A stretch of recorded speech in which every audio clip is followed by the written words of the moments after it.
Hello, everyone. My name's Christiana Davidson. I'm a psychotherapist and hypnotherapist, and my specialism is narcissistic family systems and their impact on adults.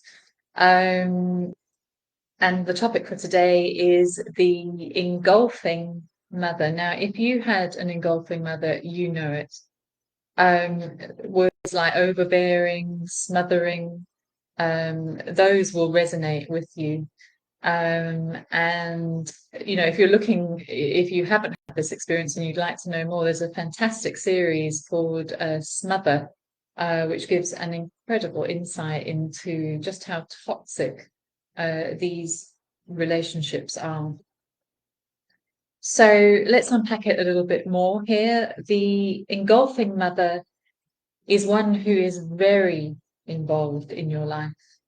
There's no sense of sort of where she ends and you begin. It's like you do things together. There's a sense more of that she needs you um, just as much as you need her. Her attentions are too much. And this sort of relationship is couched under the idea that it's a special relationship, an intimate bond, but actually behind it all is grooming and manipulation and control. So why does this happen? Why does a mother turn to her child and seek out this type of relationship? Well, it's because there's an imbalance in the family system.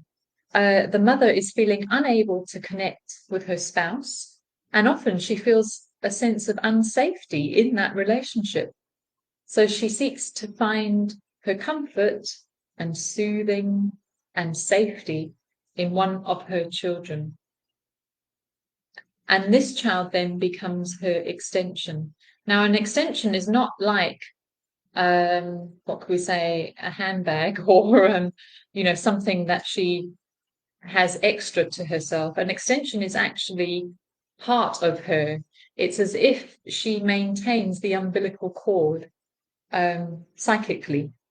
That's the extension of her. She's never allowed that to be severed psychically. She obviously has physically. The child is hers, in other words, and she grooms the child to enmesh more and more with her over time as she enmeshes with it. And she does this through a process of love bombing and discard in order to ensure that the child will never leave her.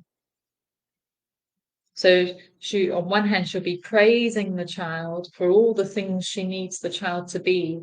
Gosh, you're so intuitive, or gosh, you're wise beyond your years. Gosh, you're like 6 going on 28. You're so empathic. Gosh, you've got such good, you're so capable, so strong. You're so adult for your age. In other words, what she's doing is she's praising the child for all the things she doesn't get from her husband. In other words, she praises the child for being the opposite of the father. However, at the same time as praising you for not being like your father, at other times she will criticize you and discard you for being like your father. And when is that? Well, when you're not meeting her needs. When she feels that you're showing signs of independence from her, because that's not allowed. You've got to be dependent on her. You're an extension of her. You're hers. Any sign of independence is as if you're rejecting her, and that's not going to go down well because it threatens her safety and security. And what is independence? Well, for this type of mother, this smothering mother, independence simply means that you have a different view to her about something, or you're not doing as she says, or you're not seeing things through her eyes, or you're showing some kind of like or admiration for the other parent. So why does this type of mother need to do all of this? Well, at the heart of it all, there's two things I suggest. One, she has abandonment fears of her own. So she has to make a child, one of her children, dependent upon her for their emotional security, because that makes sure that they will never leave her. She needs to attach to them. And then she uses that child as sort of a means of seeing herself, seeing the good parts of herself, but also being able to see the bad parts of herself, because she lacks an identity herself. So she needs to be able to see out there, oh, who am I? These are the projected good bits of me. These are the projected bad bits. Then I have a semblance of who I am. But if you take that child away, I'm left with no sense of identity at all. So really, when she's giving you compassion and love, it's actually her giving it to herself.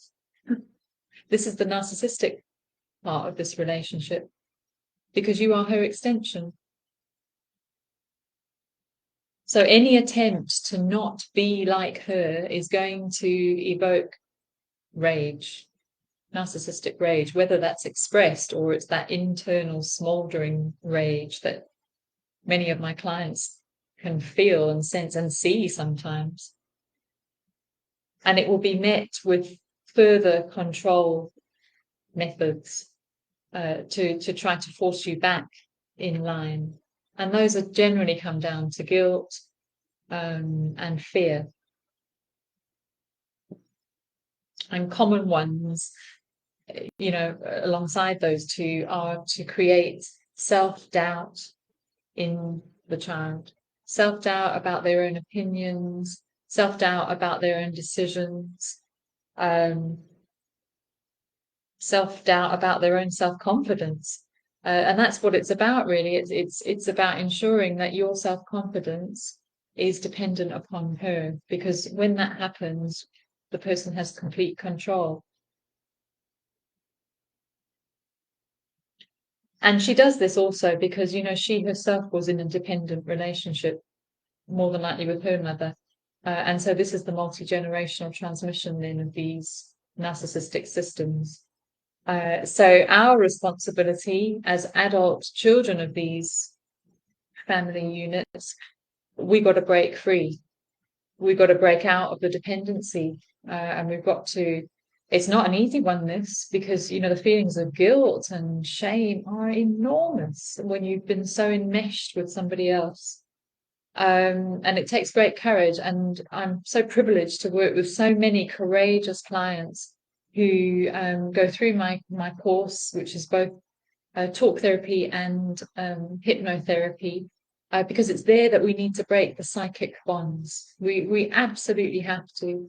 It's not enough just to talk about it. We've got to get in there and break the psychic connection so that you can be free, free to become the independent, differentiated you that you were born to be, not the one who is there to emotionally regulate another, or be their sense of safety, be their source of happiness, or be their source of identity. That's not what you're about.